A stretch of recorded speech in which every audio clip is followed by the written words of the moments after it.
Hola a todos y todas las que nos están escuchando. Hoy sí tengo una invitada muy especial, Estrella Agami. Bienvenida. Qué emoción que todos van a escuchar las pláticas que tenemos todos los viernes. Un poco quiero presentarte y luego que tú nos acabes de contar de ti.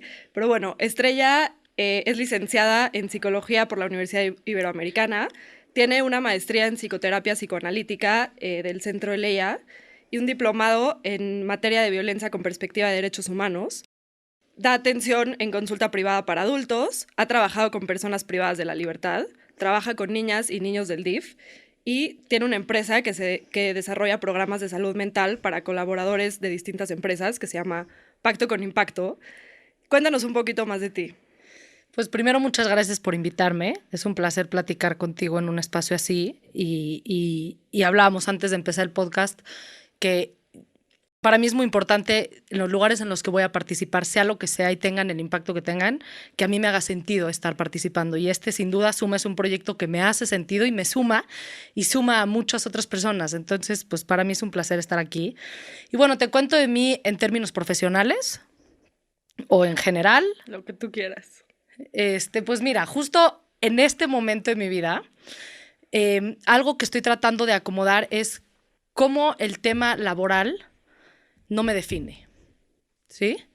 Cómo lo que yo haga o no profesionalmente no define quién soy, ni tiene que estar puesto mi valor en eso, sino más bien buscar cosas que a mí me satisfagan, sí, a nivel profesional, a nivel personal también, pero hablando a nivel profesional, cosas que a mí me llenen y me satisfagan sin que necesariamente cumplan con el título de, por ejemplo, ser psicoanalista, ¿no? Porque de pronto también en este momento de mi vida yo me he dado cuenta que a veces los títulos nos dan acceso a cosas y hay en personalidades como en la mía que los títulos limitan y acotan posibilidades de ser y hacer distinto. ¿No? Entonces, bueno, pues definitivamente mi carrera profesional ha sido muy variada, de intereses muy variados. Es algo que ha cambiado mucho, pero siempre ha tenido algo en el fondo y en el centro, que es darme a la gente en términos de servicio.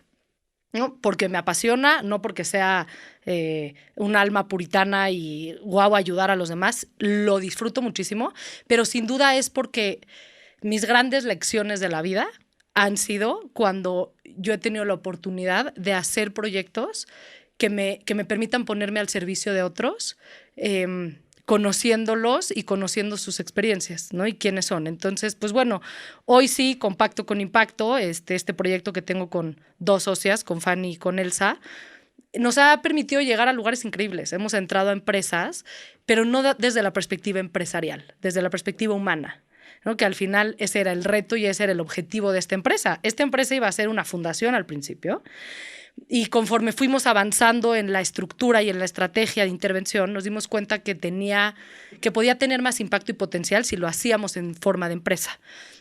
Esta empresa de hecho empieza porque cuando yo estoy trabajando en el DIF con niñas y niños, me toca platicar con algunos familiares de estas niños y niños y de estas niñas y niños y me doy cuenta que muchos de esos familiares trabajan en empresas y tienen trabajos formales, ¿no? Y entonces yo digo, ok, hay asociaciones civiles que se ocupan de aquellas poblaciones vulnerables de nuestro país. Y para tener una asociación civil dependes de recursos privados, pero también de recursos públicos. Y pues los recursos públicos son un poquito complicados, ¿no? Al gobierno le tiene que importar para dártelos, entre otras cosas, y no necesariamente les importa. Y cuando yo me doy cuenta que hay gente que quizá no es considerada directamente una población vulnerable o que no amerite que ese tipo de población tenga una fundación que se preocupe, ocupe de ellos, pero que están en empleos formales. Entonces se me ocurre así como se me prende el foco y digo, ¿qué pasa si hacemos como si las empresas tuvieran este brazo extendido, ¿no? De hacer responsabilidad social, que no lo inventé yo, eso existe, ¿no? Pero de una forma en la que realmente impacte en la vida personal del individuo? Y entonces empezamos a hacer eso, porque aparte las empresas tienen más recursos y la inversión para sus colaboradores puede ser más sencilla. Entonces empezamos con eso y bueno, yo empezaba dando cursos de salud mental y bienestar emocional, ¿no? Y una vez que yo terminaba de dar esos cursos, las empresas me decían, bueno, ya hice esto por los colaboradores, pero ahora quiero hacer algo que abone a el desarrollo de mis colaboradores en sus herramientas como profesionales de esta empresa. ¿Qué me puedes dar? Y entonces yo ahí entré en un conflicto junto con mis socias porque decíamos, es que, bueno, podemos hablar de liderazgo, podemos hablar de integración grupal, podemos hablar de motivación, pero ¿cómo hacemos para hablar de eso sin sacrificar lo que nos tiene aquí, que es el individuo, y impactar en la vida del individuo? Y entonces, pues logramos crear servicios que tienen doble impacto, ¿no? Que tienen un impacto en, por ejemplo, el de liderazgo, en herramientas de liderazgo en términos profesionales, pero la forma en la que está hecho el taller y el servicio impacta en el individuo. O sea, los empresarios nos explican por qué nuestros empleados están llorando en el taller de liderazgo. O sea, pues, ¿qué tiene que ver? ¿No? O sea, ¿qué se les movió? ¿De qué hablaron? Y bueno, sí, porque es que tú eres y luego, o sea, como que hay como una idea de que una cosa es lo que haces profesionalmente y otra cosa es lo que eres y cómo estás. Y definitivamente no es así. Y creo que entre mejor estés tú como individuo, más éxito vas a tener en tu área profesional como en todas las demás. Seguro. Entonces, pues eso es más o menos lo que hoy hacemos Fanny, Elsa y yo con Pacto con Impacto. Está claro que Pacto con Impacto, al final, la misión es como tener un impacto positivo en la gente, Así ¿no? es. Y nace desde como unas ganas de ayudar y regresar un poco más, pero como dijiste, empezó siendo algo non-profit y migró a ser algo, una empresa que sí tiene como ingresos, etcétera. ¿Cómo manejan ese balance entre quiero causar un impacto positivo y al final como este punto medio entre la filantropía y pues lo que es tu empresa y tu negocio, ¿no? Mira, lo primero fue definir qué era justicia para mí, ¿no? Porque creo que lo que a nosotras nos estaba moviendo en el momento de crear esto era hacer justicia, ¿no? Y se habla mucho de la justicia. Y yo investigaba, como en libros, diferentes perspectivas de justicia, qué es justo. Y ninguna me satisfacía lo suficiente. Y entonces como que yo llegué a la conclusión y dije, bueno, ¿sabes qué? Para mí justicia es que si tienes la posibilidad de dar, tienes la obligación de hacerlo. Y para mí eso es lo justo.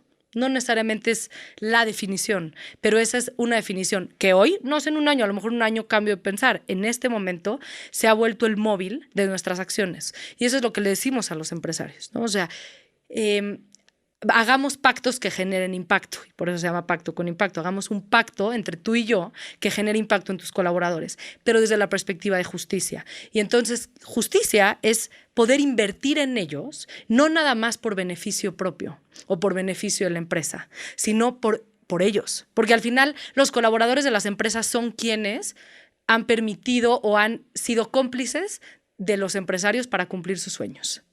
Esa es la realidad. Entonces, teniendo eso presente, pues vaya, no es cómo impactamos en eso. Y ahora el tema de la filantropía, pues yo trabajé mucho en filantropía y te voy a decir la verdad, creo que la filantropía es tener sentido de humanidad, ¿no? Y tener claridad. Si lo decides hacer desde un modelo jurídico como AC, como SC, lo puedes hacer de la forma que quieras, pero que tu centro sea el individuo y el bienestar del individuo. Para mí, ahí es donde está el impacto de la filantropía. Porque pueden haber asociaciones civiles que su centro no es el individuo, es el fundador. No es quien va a recibir la atención y la ayuda, es el fundador. Si a mí me preguntas si eso es filantropía o no, lo podría cuestionar. ¿Sí me explico? No creo que todo lo que sean movimientos sociales o asociaciones civiles es necesariamente filantropía por sí solo, ¿no? Y eso lo pienso con todo. O sea, no es lo mismo estudiar psicoanálisis que ser psicoanalista. No es lo mismo ir a terapia que hacer terapia, ¿no? O sea, no es lo mismo tener una fundación que hacer filantropía. Entonces, si a mí me preguntas, para mí la filantropía es tener en el centro al individuo y buscar impactar en la vida del individuo y sus alrededores de una manera que le permita un mayor bienestar, ¿no? Pero para eso hay que estar muy conscientes de la filantropía, y pongo entre comillas, que nosotros hemos recibido también de quienes nos rodean, ¿no? O sea, de todo eso que otros han sí hecho también por nosotros para podernos desarrollar desde diferentes lugares y espacios, aunque tengamos una posición en términos de contexto socioeconómico más privilegiada. Y, o sea, aparte de Pacto con Impacto, Ajá. creo que tú, Estre, como persona que te conozco hace mucho tiempo, siempre te ha movido eso, ¿no? El impacto el tener en tu centro ese impacto social humanitario. ¿Por qué? O sea, ¿qué sientes que te ha llevado a eso? Es una buena pregunta. Mira, te puedo decir que vengo de un papá y una mamá que los dos a su manera y muy distinta siempre han procurado al individuo, ¿no? Y han procurado que con lo que tienen se abra beneficio y privilegio a otros. Entonces, eso yo lo vi desde siempre y desde muy chica. Mi papá desde un lugar, mi mamá probablemente más ponte en mi casa y con la gente que trabaja en mi casa, sí se involucra, ¿no? No es nada más pagarles el sueldo, ¿no? Es como tratar de entender de qué otras formas puedo ayudar a estas personas con ese lado como muy humano. Y mi papá siempre ha tenido un sentido de justicia interesante a nivel institucional. Ha trabajado siempre por lo que él cree que es sentido de justicia y mucho del tiempo que tiene lo da pues a esas acciones, ¿no? Que no necesariamente son remuneradas económicamente. Entonces, bueno, eso pues está por un lado y eso lo agradezco mucho y lo veo y lo aprendo. Por otro lado, te digo, me parece que, o sea, como que yo sí en algún momento de mi vida me llegué a sentir un poco culpable de tener tanto. Y ojo, cuando digo tanto no es vida perfecta. A ver, cuando digo tanto es aquello que materialmente te permite acceder a mejores oportunidades. Eso no necesariamente te va a dar bienestar emocional, eso no necesariamente te va a dar salud mental, ni satisfacción, ¿no? Etcétera. Pero sí hay ciertos accesos con los que yo nací. Y yo no tuve que esforzarme para tenerlos. Por supuesto, mis papás sí, otras generaciones sí, pero igual ahí estaban, ¿no? Entonces, cuando yo empezaba a trabajar en la cárcel y luego me iba al DIF y luego yo trabajé con migrantes en Nueva York un rato, yo decía, ¿por qué yo sí y ellos no? O sea, ¿yo qué hice para merecerlo y ellos no? ¿No? Y esa era una pregunta que ahí estaba y que en momentos de mi vida me daba mucha culpa. Y luego vi cuenta que la culpa me estaba paralizando y no me estaba llevando a ningún lugar. Y además la culpa me estaba poniendo en un lugar de superioridad que no es cierto. Sí hay más privilegios y oportunidades y lo veo y lo valoro y lo agradezco, pero eso no necesariamente te va a dar más felicidad o satisfacción, ¿no? Pero entonces, pues creo que en un inicio venía de cómo hago de esto que yo tengo y con lo que yo nací para abrir espacio para otras personas que no lo tuvieron desde que nacieron. O sea, para mí fue un sentido en un punto como muy claro. Yo desde que tenía 15, 16 años tenía muy claro que quería trabajar en la cárcel, ¿no? Y fue mi primer trabajo. Y estudié psicología y que psicología es una profesión que está dada a los demás. Habrán psicólogos que no lo hagan, pero es una profesión que en sí misma está dada al servicio de otros, ¿no? Y es una profesión, de pronto puede ser bastante artesanal. Las horas que trabajas son las horas que tienes ingresos. Dormido, hoy con Instagram y etcétera, vaya, es más fácil, ¿no? Pero en su momento era como el trabajo es con el individuo y es en el uno a uno. Entonces, pues creo que había algo que siempre ha estado ahí y el sentido de empatía, que me lo dio, por ejemplo, de inicio, trabajar en la cárcel muchísimo, porque como empatizar con historias de tanto dolor, pero historias también de personas que pudieron haber hecho tanto daño, probablemente es el reto de empatía más fuerte al que me enfrenté y hoy pues sí, lo agradezco mucho. Entonces desde ahí, yo te diría que desde ahí creo que no te respondí porque yo creo que ahorita que te estoy contestando, mi pregunta no es tan clara, pero es la suma de las cosas. Y creo que lo has vivido, o sea, como te tocó cuestionártelo, te diste cuenta que ese era tu motivo en la vida y como dices, al final una cosa es pensarlo, cuestionártelo y otra cosa es realmente hacer algo al respecto y creo que has como en las distintas etapas de tu vida logrado encontrar como ese motivo que a ti te mueve para decir, aquí es a donde yo quiero causar este impacto. Sí. Trabajar en espacios tan vulnerables y tan violentos como la cárcel, como el DIF, ¿cómo te ha movido? ¿Qué te ha enseñado? ¿Cómo has crecido? Y también, ¿cómo ha sido la reacción de la gente alrededor de ti, tu familia, tus amigos, etcétera? Pues mira, lo voy a dividir en dos. Primero voy a hablar de lo que me pasó a mí y luego de la reacción del exterior. Mi primer trabajo, que es, como te digo, fue en cárcel, en Reinserta, que es una asociación espectacular, que hoy en día hace un trabajo espectacular. Yo entré ahí, tuve la oportunidad de entrar con Reinserta, llevaba poco tiempo. Y eso me permitió estar cerca de quienes la fundaron, ¿no? Como muy cerca.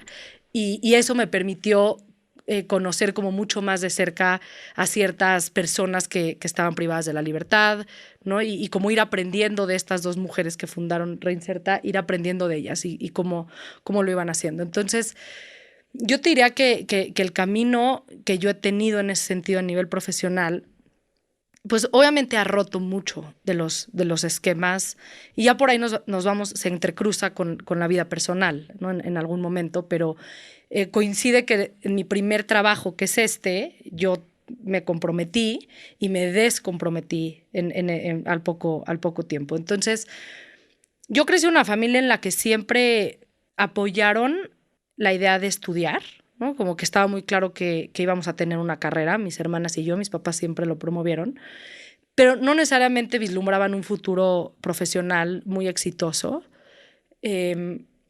Tampoco a lo mejor lo rechazaban, pero a lo mejor no era como un gran objetivo, ¿no? Y si era un gran objetivo casarte, ¿no? Casarte y hacer familia. Entonces, y probablemente cuando yo empiezo a trabajar, a lo mejor mis papás no pensaban que el trabajo en el que yo iba a estar iba a ser en las cárceles en México, ¿no? Que al final pues, son espacios bastante fuertes a los que te expones emocionalmente y físicamente. Hoy también lo veo, ¿no? En ese momento yo iba como bastante acompañada y yo me sentía muy protegida, pero también estaba chiquita. No, hoy tengo más madurez y entiendo que son espacios donde hay cierto peligro por el espacio en sí mismo. La verdad nunca me pasó nada, pero emocionalmente sí había un impacto fuerte. Lo que sí te puedo decir... ¿Cómo te cuidabas? O sea, emocionalmente a ti misma. No sé qué tanto me cuidaba emocionalmente a mí misma, te lo digo hoy. Creo que en ese momento me ganaba como el rush de hacerlo y de conocer y de estar ahí, de entender y de verlo en la vida real y ya no nada más en series, ¿no? O sea, creo que ahí me ganaba mucho eso. Pero 100% habían momentos que me quebraban, ¿no? Y que me tronaba y que vino una revolución interna bien interesante de todo. O sea, de mi vida personal, impactó directamente en mi vida personal porque yo vivía con muchos prejuicios. Ojo, no estoy diciendo nada más a personas privadas de la libertad. Vivía con muchos deberes ser, de mi propia vida también, ¿no? Y de repente cuando te sientas en un espacio con gente a hablar que es de un contexto social totalmente distinto al tuyo, que hay otra forma de percibir la vida, incluso de percibir el bien y el mal, que suele ser tan subjetivo en ocasiones. Entonces, y bueno, va a ser curioso esto, pero esa gente estaba encerrada físicamente, estaba en la cárcel. Y de repente a mí me pasa cuando entro ahí que me identifico un poco con esa sensación de encierro, pero yo no estoy en la cárcel. Sí. El encierro era de adentro. ¿Y de dónde venía? De eso, de que yo estaba tratando de cumplir mucho con las expectativas de mi entorno. Entonces me iba a casar como a la edad esperada, 22, 23 años, ¿no? Estaba como tratando de cumplir ciertos estándares que en ese momento yo no sabía que no quería cumplir. Ojo, ¿no? O sea, yo no creía que lo estaba haciendo para cumplirle a mis papás, ¿no? Yo creía que realmente era mío. Cuando te lo empiezas a cuestionar, yo en algún momento, alguna vez subí un post que decía, tú decides cuando tienes dos opciones. Cuando la opción es una, no decidiste, seguiste lo que tenías que hacer. En ese momento de mi vida, en mi cabeza, la opción del tipo de vida que yo podía construir era uno. Y de repente se me abre un mundo grande que digo, bueno, hay tanta gente y tantas vidas y como personas y podemos pensar y yo puedo decidir y ver si esto es lo que quiero, si me está haciendo sentido, si no. Y bueno, decido tronar mi compromiso. ¿No? Me doy cuenta que no era lo que quería en ese momento, que no me estaba probablemente casando por las razones correctas para mí. Entonces ahí empiezo a romper como cosas fuertes. Mis papás se divorcian a los 4 meses de que yo trueno mi compromiso. Entonces como que se empieza a caer como las estructuras que habían. Yo hoy digo que cuando yo me descomprometí, yo no me descomprometí de una persona, me descomprometí de un modelo de vida. Y cuando digo modelo de vida no es necesariamente que no me quiera casar, es que no desde ahí y no de esa forma, ¿no? Entre otras muchas cosas. Entonces, pues descomprometerme de ese modelo de vida me llevó a muchos años. ¿Qué cosas tuviste que reacomodar? Todo. O sea, la pregunta que predominaba es ¿quién soy? Si yo te tuviera que decir qué pregunta habitaba en mí es quién soy, pero quién soy en todo. ¿Quién soy? ¿Cómo pienso? Cuestioné mi identidad judía, cuestioné la religión, cuestioné el matrimonio, cuestioné los hijos, cuestioné vivir sola, cuestioné no vivir sola, de verdad cuestioné todo lo que se me estaba cruzando en mi vida, lo estaba cuestionando, ¿no? O sea, en suma, al final decimos mucho, no puedes tomar una decisión sin cuestionártela, ¿no? O sea, es la base de realmente, como dices tú, elegir el camino que quieres recorrer, pero a veces cuestionarte tantas cosas y más al mismo tiempo es muy cansado. Sí, esa fue una crisis existencial. O sea, ¿entendiste? O sea, una cosa es vivir, ser una persona que procura cuestionarse las cosas en la vida y otra cosa es que todo tu modelo de vida que te sostenía se caiga y entonces la pregunta es ¿quién soy? Ya no he vuelto a tener una crisis de quién soy, pero sí vivo cuestionando la vida y sí vivo cuestionándome. Sobre todo, mira, antes batallaba mucho, que me parece un proceso psicológico muy natural. Mi forma de cuestionar era rechazando lo que otros hacían, que no era como yo creía que se tenía que hacer. No era, eso está mal, eso no, eso no. Era la forma en la que yo estaba pudiendo discernir entre lo que yo quería y lo que yo no quería. Hoy ya mis cuestionamientos no vienen desde el juicio a formas distintas, ¿no? Y eso creo que es un punto fuerte y es un punto importante y es un punto en el que tenemos que aceptar. Si a mí me preguntas por qué la gente pelea tanto, peleamos tanto con quienes pensamos, o sea, con quienes piensan diferente a uno, quien vive diferente a uno, es porque no toleramos que quizá lo que esa persona está haciendo está mejor que lo que estoy haciendo yo, ¿no? Entonces, si todos hacemos igual, ya no. Pero si esta persona se está atreviendo a hacerlo distinto, ¿será que lo que yo estoy decidiendo es lo correcto? ¿O será que lo que esa persona está decidiendo es lo correcto? Entonces nos los ponen enfrente y creo que ahí es donde solemos atacar lo que el otro hace distinto. Es una de las razones, ojo, otra, hay millones, ¿no? Pero una que en mi caso iba mucho era como, yo no quiero esto, pero ¿por qué me estaba peleando tanto con quien sí lo quería? A mí las personas que sí querían esa vida tradicional que mis papás me propusieron en un inicio, yo me peleaba mucho con la gente que lo elegía. ¿Por?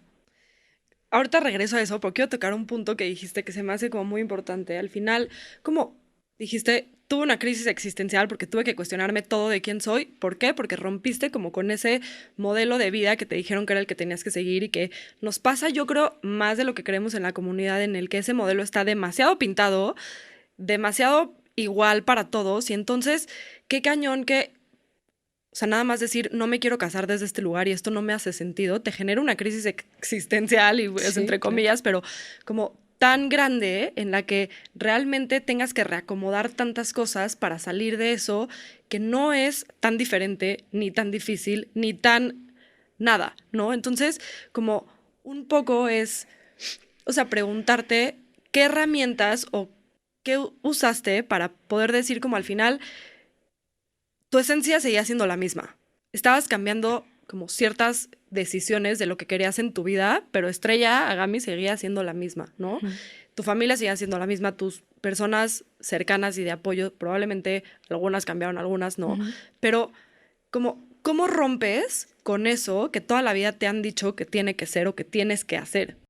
Hubieron dos cosas. Una, ver que existía otra manera. Esa es la primera que te digo, que si no la puedes ver, no tienes de dónde imaginártela. Entonces, yo tuve la suerte de que se me pusiera enfrente otra forma de vivir. No sabía si quería esa otra, no sabía, pero veía que habían otras opciones. Y para mí, eso es lo principal. O sea, creo que lo que nos mete en cualquier sociedad o cualquier comunidad de cualquier religión, donde los ciudadanos que pertenecemos a ese núcleo nos vamos atorando, es cuando no permitimos que entren otras posibilidades de ser, hacer y pensar.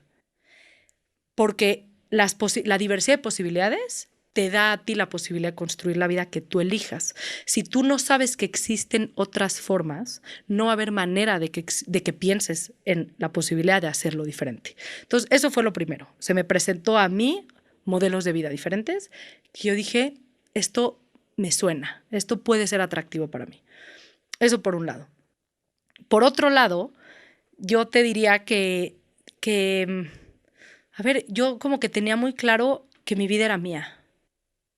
Eso, ¿no? Y que, por ejemplo, particularmente en esto del matrimonio, yo decía, es que la que va a vivir con esta persona entre 4 paredes soy yo. Y entonces yo ahí decía, cuando decía me descomprometo, no me descomprometo, ¿qué hago? Decía, bueno, si todo el mundo se muere, si no hay nadie en el mundo, ¿qué haría? Y esa es una pregunta que me suelo hacer cuando no sé qué hacer. Si todos se mueren, solo quedo yo, ¿qué decisión tomaría? Y para mí esa soy yo. Y también la otra que te quiero decir es, en mi camino, yo primero he tenido claros mis nos antes que mis sís.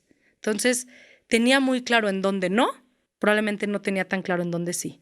Pero para mí, saber dónde no era suficiente para irme de ahí. Claro. Entonces, a veces creo que no nos atrevemos a tomar ciertas decisiones porque no sabemos dónde vamos a quedar parados del otro lado, ¿no? O sea, entonces, ya sé que aquí no es, pero no sé en dónde sí es. Y probablemente no vas a saber en dónde sí es hasta que te vayas de donde no es. Y que ahí viene el miedo, ¿no? Y esas cosas que creo que hemos platicado de cuando hay una espinita de algo que como que te suena que no es ahí o que no es eso y tratas normalmente de quitarle el ruido a eso, al final te va a alcanzar, ¿no? Te va a alcanzar. Y creo que te he escuchado decir esto, pero hay una frase muy famosa que es como, si te da miedo, hazlo con miedo. Sí. Estoy segura que esa decisión fue una decisión que te dio miedo, igual lo hiciste. ¿En qué otros momentos de tu vida has mira, yo soy una miedosa. O sea, yo soy más buena hablando que actuando, ¿no? O sea, soy más buena transmitiendo discursos que llevándolos a cabo. Y no por incoherencia, sino porque me toma más tiempo emocionalmente atreverme a hacer eso que yo ya entendí que quiero hacer. A nivel profesional, por ejemplo, renunciar a Reinserta me costó porque decía, aquí ya acabé, ¿no? Como ya no quiero estar aquí, ya terminé como mi experiencia en este espacio, no tengo idea a dónde sí voy a ir. Traté de abrir una fundación fracasadísima, venía desde mi ego totalmente y eso es un tema interesante, ¿no? O sea, traté de abrir una fundación con 2 socios que a mí lo que creo que me movía de abrir esa fundación era que yo admiraba mucho a quien era mi jefa, que era Saskia. Y entonces yo decía, pues yo quiero ser como ella, ¿no? Yo quiero también ser directora de una fundación. ¿De qué? No me importa. Quiero ser directora de una fundación. Y no, o sea, a ver, Saskia no es directora de una fundación por el título, Saskia es directora de una fundación por el trabajo que ha hecho para tener lo que tiene, por ejemplo, y porque le mueve a hacerlo. Entonces yo abro esta fundación y yo solita la tiro, ¿no? O sea, yo tenía 2 socios también, pero yo era como la que la operaba y después de un año yo digo, esto viene de mi ego. Esto no viene de mí, esto no viene de mi corazón. Me dio lecciones fuertes y padres. ¿Cómo cuáles?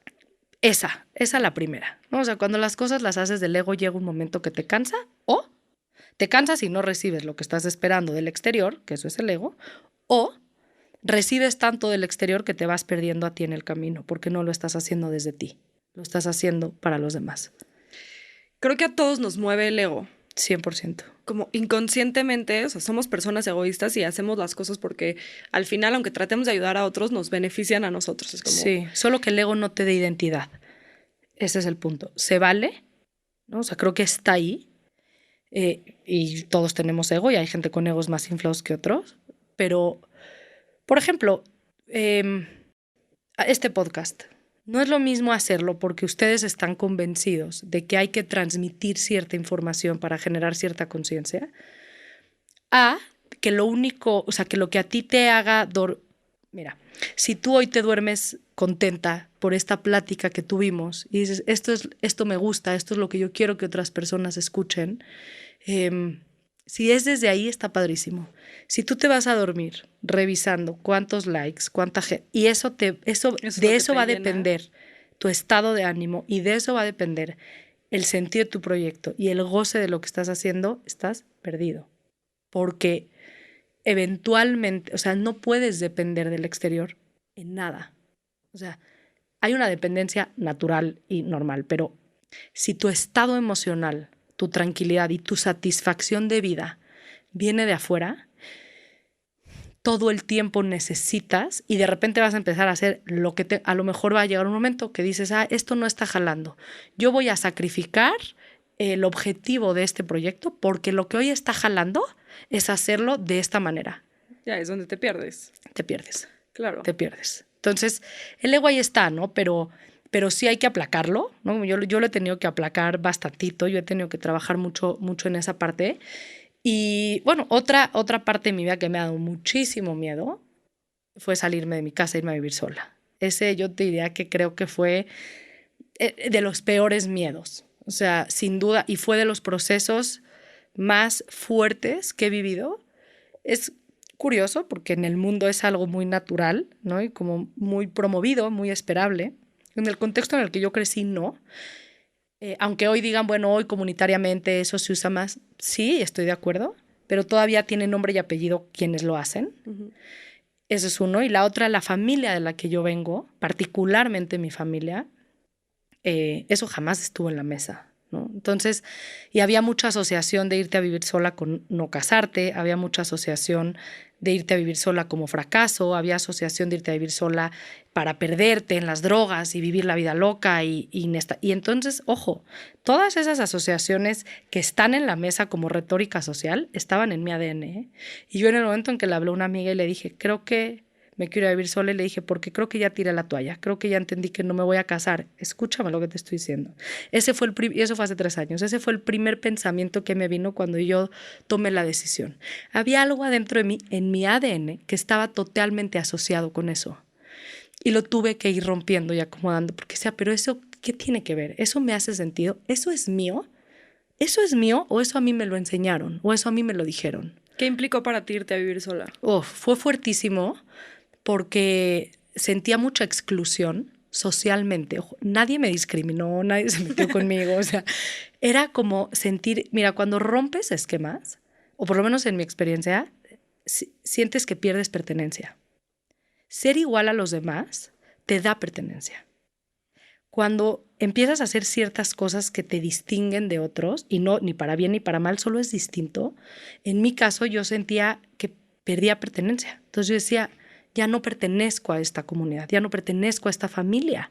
Esta familia no se sostiene de esto. Esta familia no cree en esto. Entonces, primero eso, ¿no? Como una batalla interesante ahí. Otra, pues sí, ¿no? Pensar que era una idea mía decepcionar a mis papás, ¿no? Y para mí fue como el último jaloncito de poder decir, esta es mi vida y yo no vine a hacer feliz a mis papás, porque que me duren toda la vida, pero mis papás se van a morir. Y yo me voy a quedar aquí, primero Dios que así sea, ¿no? En la cadena de la vida, a lo mejor 40 años más. Y luego, ¿no? O sea, como esa parte me tocó ver de cerca, muy de cerca, muchas personas, incluso en una parte de mis papás. No, y que por qué irte a vivir sola era igual a no hacer feliz a tus papás. Claro, porque era no cumplir con las expectativas o los planes que ellos tenían para ti. Y me preguntabas algo de las herramientas y te voy a decir, yo pensé hace poco, yo decía, si yo algún día tengo hijos, creo que a mí me gustaría no darles un modelo de vida, darles herramientas para que ellos construyan el modelo de vida que quieran. Y creo que vivimos en una sociedad, y voy a hablar de manera muy general, en la que te proponen una forma de vida. No necesariamente te dotan de herramientas para construir la vida propia. Entonces, cuando no sigues ese camino, te sientes perdido, no entiendes dónde sí es, cómo sí es, qué sí quieres. Y mira, a pesar de eso, por ejemplo, mis papás me apoyaron muchísimo y me apoyan muchísimo, ¿no? Y eso lo agradezco, porque a pesar de que no siguiese esa propuesta de vida que ellos me dieron, me acompañaron y permitieron que yo busque otra, la que yo quiera, y ahí estaban conmigo. Pero me implicó buscarla, que nadie se va a librar de buscar la vida que quiere. Eso es algo que uno tiene que hacer. Pero cuando te dicen, así es la vida, así es como vas a ser feliz. No, y te doy las herramientas, pero para que vivas esta vida. Exactamente. No la vida que tú quieras. Y ni siquiera sé si te doy las herramientas para que vivas esta. O sea, no te pueden dar herramientas para vivir ciertas vidas. Te dan una vida y esas herramientas, pues tú las vas a desarrollar en el camino porque esa es la vida que es. Si te dan herramientas, las herramientas van a dar y te van a permitir ampliar y construir la vida que tú elijas construir. Y para mí, Ese es el éxito, o sea, de un individuo, ¿no? Haber podido elegir la vida que tiene. Y, sí. O sea, eso seguramente te llevó a romper con muchísimos estereotipos, ¿no? O sea, hablaste Sí. de casarte y de cómo eso te fue como desasociando de muchas cosas que antes te conectaban con la gente, pero ¿qué otros estereotipos has roto en este camino? Yo te diría que mi manera de pensar no necesariamente es muy compatible con la de la mayoría, ¿no? Yo hoy trabajo, justo ahorita estoy terminando, pero trabajo en la comunidad Mont Sinai, en un proyecto padre, y veo, ¿no? O sea, de entrada a mí me invitaron a ese proyecto. Quien me invitó a ese proyecto fue porque me dijo, porque tu manera de pensar no es muy común y la queremos escuchar. Queremos entender porque probablemente hoy ya sea más común de lo que nosotros, los adultos de que tienen 50, 60 años, mesa directiva, imaginamos. Entonces, yo te diría que pues eso también, ¿no? Pero a ver, te voy a decir algo. Yo desde chiquita, o sea, yo de chiquita no era la niña. Yo no cumplía con los estereotipos de género de una niña necesariamente. Yo tengo 2 hermanas, una grande y una chica, tus primas. Pero mis hermanas cumplían más con el estereotipo de género. Y bueno, yo jugaba fútbol, pero iba al karate, pero me ponía jeans de hombre, pero yo no me gustaban las playeras de axila, que eran las que enseñaban el hombro, ¿no? Entonces, y mi mamá iba a terapia, así como de, ¿qué hago con mi hija, hijo? Hacías karate, yo te copiaba. Hacía karate y tú me copiabas, exactamente. O sea, desde chiquita tenía esa parte que pues era diferente naturalmente en muchas cosas, ¿no?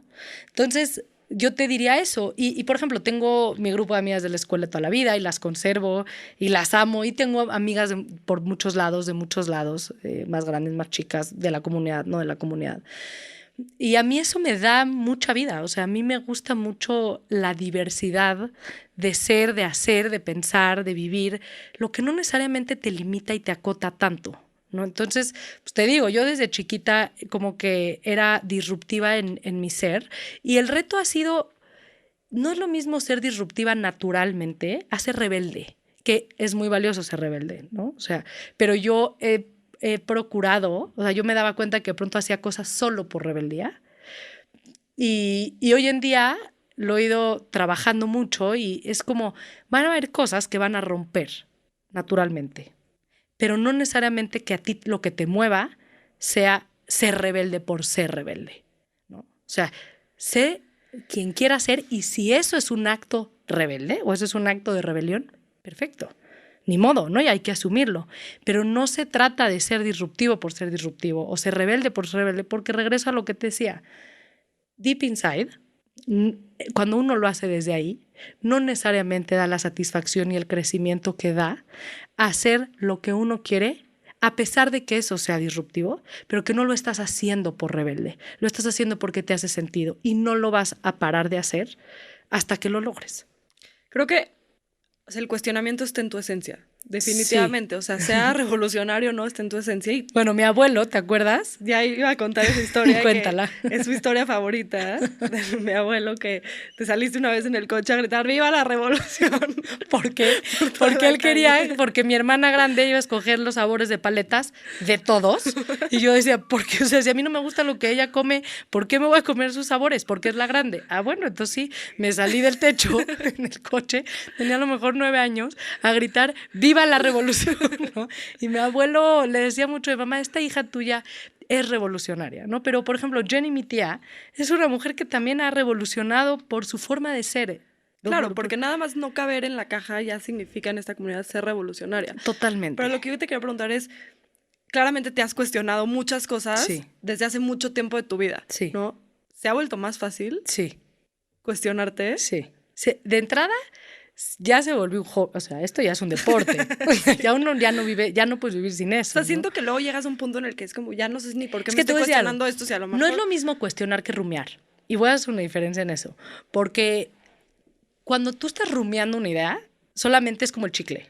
Lo estás masticando, en ningún momento ni te lo vas a tragar, ni te va a cambiar el sabor, ni te va a nutrir. Solamente lo traes, y lo traes, y lo traes. El cuestionamiento real implica emoción.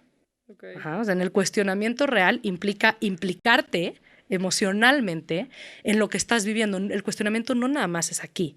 En el cuestionamiento hay una implicación de ti, ¿no? Entonces es como O sea, sí, es que si no te cuestionas, la vida te va a llevar sola. O sea, la vida tiene su flujo y esa no va a parar. 100%. Sí te puedo decir que cuando tomas decisiones más cuestionadas, por ejemplo, irme a vivir sola fue una decisión que por lo dolorosa que fue, también fue muy cuestionada por mí misma. Me la pregunté todas las implicaciones que podía tener, por qué lo quería hacer, desde qué lugar lo quería hacer, ¿no? Yo en mi terapia eso es mucho el psicoanálisis, ¿no? Es desde dónde estás haciendo las cosas, cuál es la motivación consciente y no consciente de lo que estás haciendo.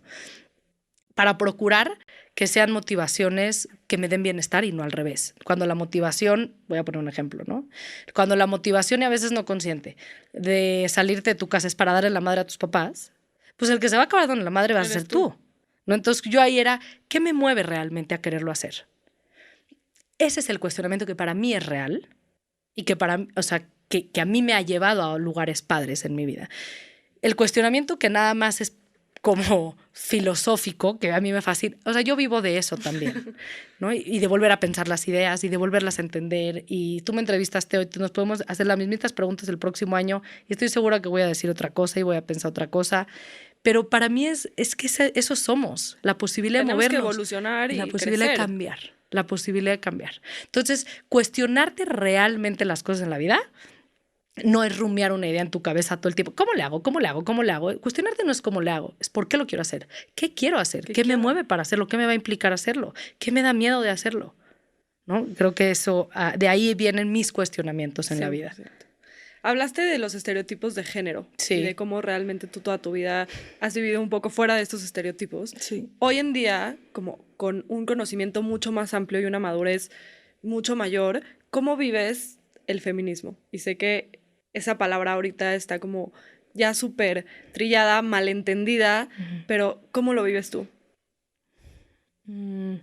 ¿Cómo lo aplico en el día a día o cómo lo entiendo? Las dos. Ok, o sea, el feminismo como movimiento político del que no soy experta, sí he leído cosas, pero no soy experta, me parece un movimiento sumamente legítimo, necesario, un movimiento que hoy nos permite a dos mujeres estar aquí teniendo una conversación de la vida que puede ser publicada y que podemos hablar de vida profesional y que podemos hablar de irme a vivir sola y que puedo hablar de unos padres que se divorcian, ¿no? O sea, el movimiento feminista nos ha dado espacios y posibilidades a las mujeres que yo agradezco profundamente y que damos por hecho, ¿no? Porque a lo mejor no nos tocó tener esa batalla, porque alguien más la peleó por nosotras. Entonces, bueno, eso por un lado. Por otro lado, pues te voy a decir algo. La verdad es que hace poco estaba escuchando una entrevista que le habían hecho a Marta de Baile y le preguntaban sobre el poder, su vida profesional y su género, ¿no? O sea, ser mujer.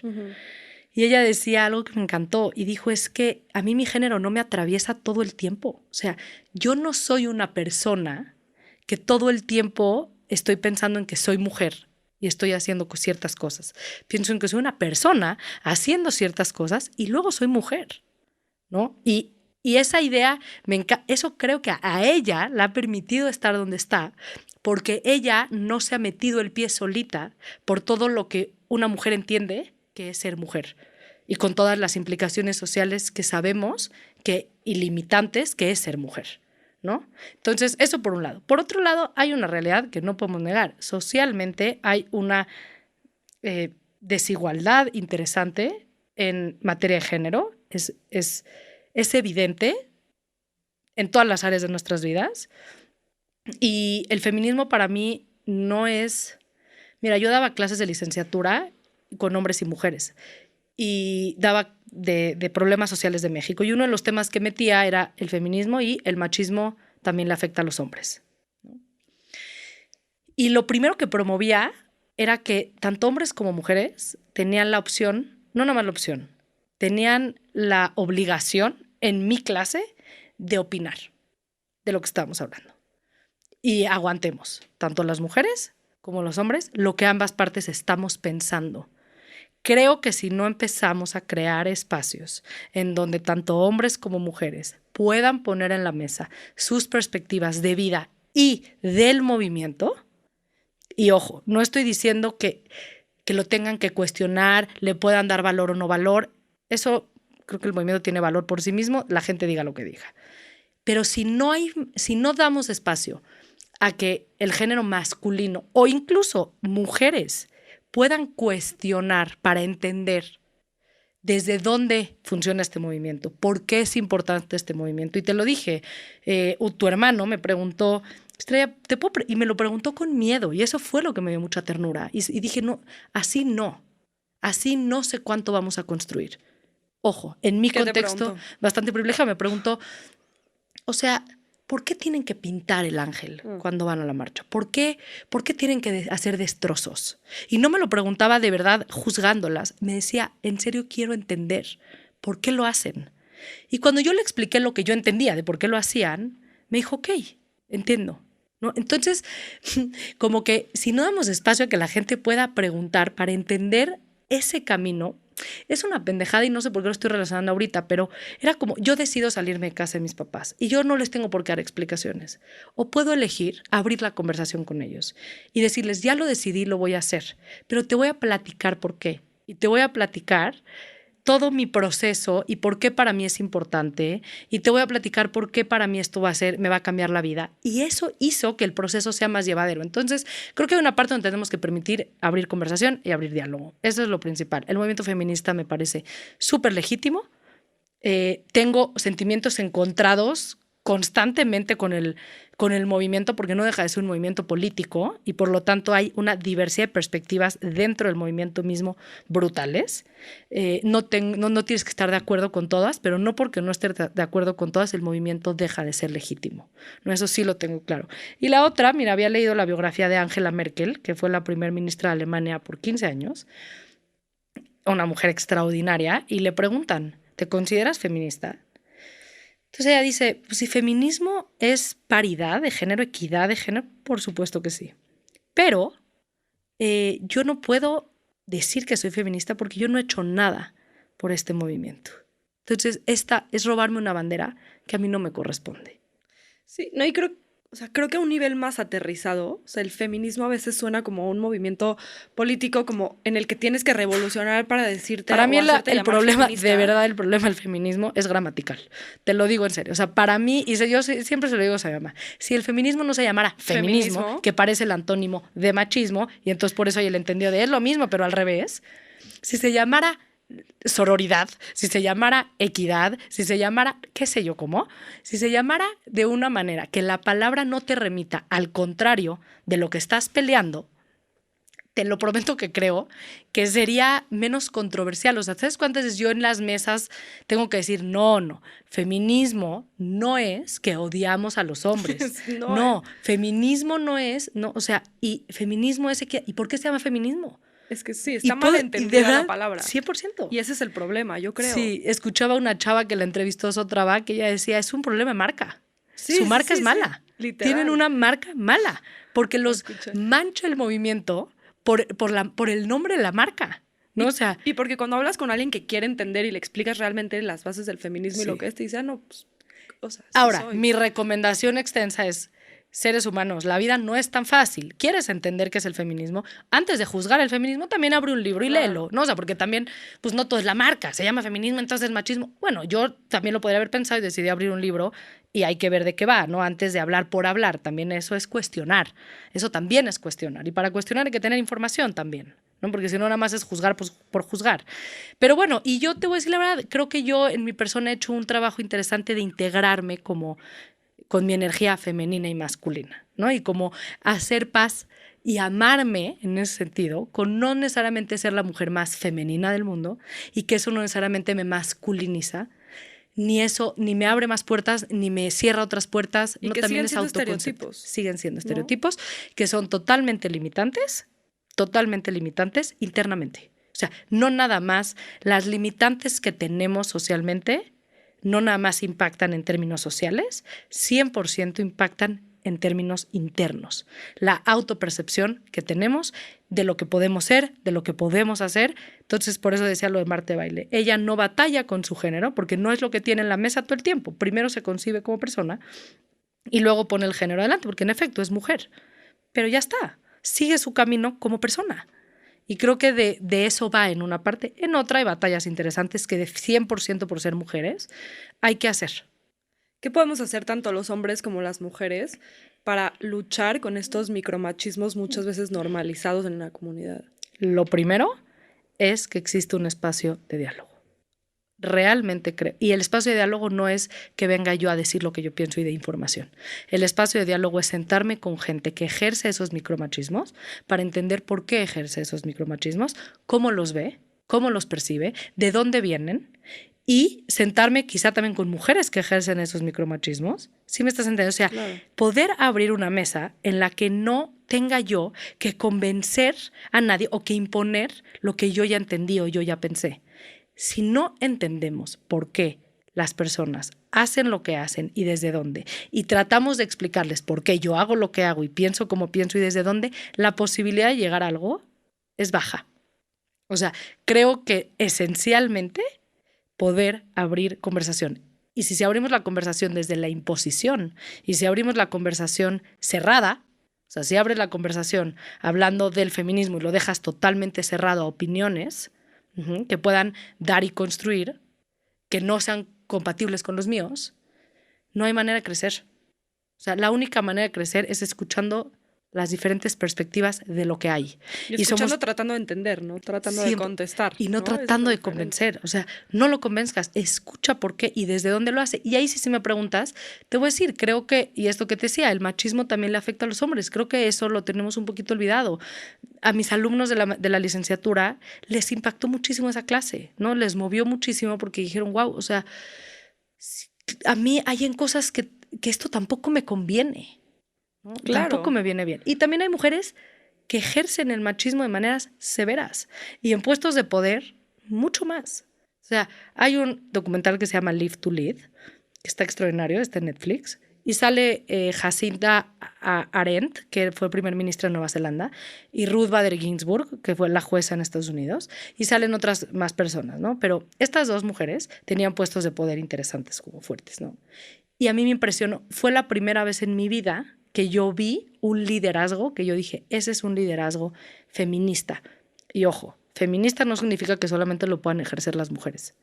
¿Okay? Feminista es lo que trae abajo. Para mí, ¿qué significa? Es un liderazgo que pretende y busca construir desde el amor, desde la empatía, desde las emociones, desde la comprensión de los demás, desde la equidad. Sus discursos, o sea, imagínate una primera ministra que hablaba de seamos empáticos, abracemos a los de al lado. Y no abrazos, no balazos, no. Sí, o sea, no es romanticismo era nada más. un discurso que ella logró el poder que tenía y esta mujer renunció a su puesto. Renunció y ¿por qué renunciaste?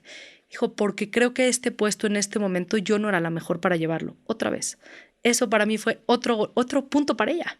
Eso es un liderazgo feminista, no femenino, feminista, porque es aceptar que somos humanos, que nos podemos tronar, que podemos no poder, pero que tratamos de hacerlo desde el mejor lugar y desde el amor. Y para mí, el machismo, que no es nada más ejercido por hombres en términos de poder, buscan eso, el poder a través del sometimiento, a través de la violencia, a través del maltrato, a través justo como de yo soy mejor que, y tú lo haces porque yo decido que tú lo hagas. Entonces, ese liderazgo, incluso si está liderado por una mujer, que me ha tocado verlo y de cerca, líderes mujeres, que es muy valioso que estén en puestos de poder porque podemos ver que puede haber una mujer ahí, pero yo le agregaría que ojalá pudieran tener un liderazgo feminista y no un liderazgo que replique el modelo machismo. Ahora, también creo que hoy por hoy es muy difícil llegar a un puesto de poder siendo mujer desde el amor, desde un liderazgo feminista. Es difícil, va a ser más fácil hacerlo eso, ¿no? Como replicando un poco el modelo machista del sometimiento. La guerra es machista, ¿no? Es que al final, como, esto lo hablamos mucho aquí, pero el mundo hoy en día está construido por hombres machistas probablemente, entonces para llegar a esos puestos de liderazgo tienes que tú comprobar que puedes hacer lo mismo que el hombre que está ahí hoy, entonces probablemente inconscientemente replicas esos comportamientos sin darte cuenta,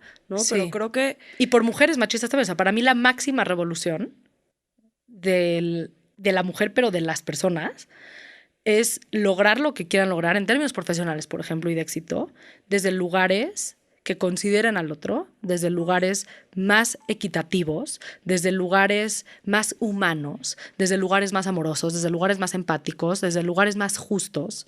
Para mí eso es el mundo ideal, ¿no? Y creo que eso es, no sé si eso es lo que yo he querido entender o eso es lo que yo entiendo con lo que yo he conectado el movimiento feminista. Entonces, en una parte entiendo que tiene millones de otras aristas, pero si a mí me preguntas en términos, por ejemplo, profesionales y de éxito y de crecimiento y de puestos de poder, si ser mujer no te hace feminista automáticamente, Claro que y no. ser hombre no te hace machista automáticamente, crecimos en un mundo machista, sí, no nada más porque está liderado por los hombres, sino porque culturalmente toda nuestra idiosincrasia, también siendo mujeres, es machista y no es culpa de los hombres, porque estábamos todas las mujeres ahí también. Y eso es lo que sí quiero yo tratar de poner en la mesa. O sea, en lo machista no necesariamente se va a relacionar directamente con el género masculino o exclusivamente con el género masculino en esta conversación. Si vamos a hablar de los feminicidios, son otros temas que no estoy metiendo porque ahí es otra discusión. Pero en esto, no, esa parte también hay que tenerla, hay que verla. Y creo que si las mujeres queremos adquirir más espacios y más oportunidades, eso implica más responsabilidades y tenemos que mostrarnos con el otro género cómo construimos eso de manera equitativa también para ese otro lado. Claro, no, y es que eso lo hablamos mucho en Suma, al final, como todos estos movimientos que son de mujeres para mujeres, en Suma decimos, esto no es de mujeres para mujeres, ¿no? O sea, esto al final es un cambio que tenemos que generar todos, los hombres y las mujeres, porque no podemos solas y porque realmente hay demasiadas cosas que mover, tanto en los hombres como en las mujeres, para lograr esa equidad. Sí, porque si, suponte que podemos solas, ¿qué vamos a poder? ¿Hacer lo mismo que hoy está, que es una polarización ridícula? No queremos, bueno, a mí me preguntas, no quiero sola porque voy a hacer lo mismo que se está haciendo, nada más que al revés. Y no sirve. No sirve. Entonces, pues, bueno, esa es mi perspectiva. El año pasado creo hablé de ese tema en otro podcast y pensé otra cosa totalmente. O sea, ok, ese también es... Vas a regresar en un año, eso seguro. y vamos a pensar otra cosa. Sí, y sí, se me hace un tema muy complejo, pero lo que más se me hace es que si no vemos todo lo que este movimiento... o sea, aparte hay como este afán de engancharnos con lo malo de los movimientos y no con lo bueno de los movimientos. Yo no soy feminista porque tal. Perfecto, para que tú puedas decir si eres o no feminista es gracias a que el feminismo existe. Entonces, y esa parte, ¿por qué no la podemos ver? ¿Sí me estás entendiendo 100%. cómo? O sea, una mujer divorciada que diga, yo no soy feminista, tú tienes razón. Y el feminismo es una posición política, y también lo voy a decir. Habrá quien diga, sí, pero lo personal es político y lo político es personal. Bueno, pero no deja de ser una posición política, ¿ok? Entonces, nada más hay que estar conscientes de que es un movimiento tan legítimo que hoy nos permite opinar si creemos o no creemos en ese movimiento. Y tenemos acceso a educarnos para opinar si creemos o no creemos en ese movimiento, cosa que hace 100 años no podemos hacer. Totalmente. Regresando un poco a ti. Sí. ¿Qué o quién te inspira? ¿En la vida? Sí, a ser quien eres o a hacer lo que haces. Está padre esa pregunta. Mira, yo creo que Angela Merkel de verdad para mí ha sido una inspiración, particularmente en su libro, no nada más por haber sido primer ministra, ciertas cosas de la forma en la que se pone frente al mundo, ¿no? Pero te digo algo, conforme ha ido pasando el tiempo, yo admiraba mucho a la gente que tenía mucho poder. Ajá. O sea, y sobre todo ese tipo de poder. Marta de Baile la admiro, Paola Rojas, de verdad, o sea, tengo a Michelle Obama, Ruth Bader Ginsburg se me murió antes de que la pueda conocer, pero ya me entendiste, como gente que me interesaba mucho platicar y conocer. Y yo sí tenía, y la sigo teniendo, ¿no? Una parte que admiro mucho a la gente que tiene puestos de poder importantes. Y también hoy veo que admiro también, te voy a decir algo, a gente que la fuerza que tiene no se alimenta de su puesto de poder. Entonces, a lo mejor no es gente famosa, a lo mejor no es gente que vas a conocer, pero te voy a decir algo. A mi mamá la admiro, y no por ser mi mamá, y no estoy siendo cursi, es real. Mi mamá decidió divorciarse a sus 47 años de un contexto mucho más cerrado del que yo vengo, porque yo vengo una generación después que ella, es una mujer con una fortaleza muy particular que le costó mucho, pero se atrevió a hacer, junto con mi papá, ojo, los dos estuvieron de acuerdo en divorciarse, ¿no? Pero de mi mamá me mueve más en términos de fortaleza, porque no, yo me he ido de mi casa y la forma en la que mi mamá compartió conmigo ese proceso, se me hace una mujer que tiene una fortaleza espectacular, porque yo le estaba rompiendo un esquema bien fuerte para ella y le ganó el amor. No le ganó el juicio, no le ganó el deber ser, le ganó el amor. Entonces, normalmente he ido aprendiendo a no nada más admirar a esas personas que son muy admirables, sobre todo para afuera también, y en trayectoria y en poder, que también las admiro y me encantaría conocerlas, pero también a esas personas que pueden ser más cotidianas, pero que tienen una fuerza muy especial. Y para mí, ¿qué es la fuerza? Eso, que les gane el amor. Que les gane el amor por encima del miedo, que les gane el amor por encima del prejuicio, que les gane el amor por encima del deber ser. Y eso es lo que a ti te mueve. Totalmente. O eso es lo que trato de que me mueva todo el tiempo y que me gane el amor las más veces que pueda. ¿Qué consejo le darías a la Estrella de hace 10 años? Que no se deje a sí misma. Que no dude de sí misma, ¿no? O sea, que no se abandone. No sé si me abandoné, probablemente no, pero se lo hubiera recordado. Que sola nunca iba a estar porque se tiene a sí misma. Y que con eso es suficiente.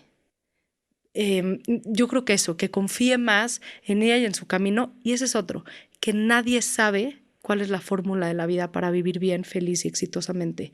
Entonces, que nos atrevamos a explorarla y a descubrirla. ¿Cuál es mi fórmula? ¿No? Porque a veces busqué mucho el modelo afuera y decía, ¿quién me va a decir cómo se vive en el quién soy? Claro. También a quién me dice quién soy. Nadie me puede decir, solo yo. Entonces, eso se lo recordaría y se lo diría, y hoy es algo que trato de tener presente, ¿no? Como te tienes a ti y eso es lo mejor que puedes tener, porque tú puedes ser contradictoria contigo misma y no te juzgo. Aquí estoy contigo otra vez. Claro, porque se vale probar y regresar. Así y decir, es. esto me funcionó, esto no me funcionó. Totalmente. Qué padre. Gracias Gracias por esta plática y por estar aquí. En verdad, yo la disfruté muchísimo y se me fue rapidísimo. Sí, rapidísimo. Ojalá que la gente que nos esté escuchando lo haya disfrutado igual, estoy segura que sí. Y nada, gracias, de verdad, yo te admiro mucho y me encanta cómo realmente todo lo que haces, lo haces desde un lugar de buscar algo que a ti te haga sentido. Y eso que te hace sentido es encontrar justicia, poder dar un poquito de ti, causar un impacto positivo en toda la gente que tocas. Y me encanta.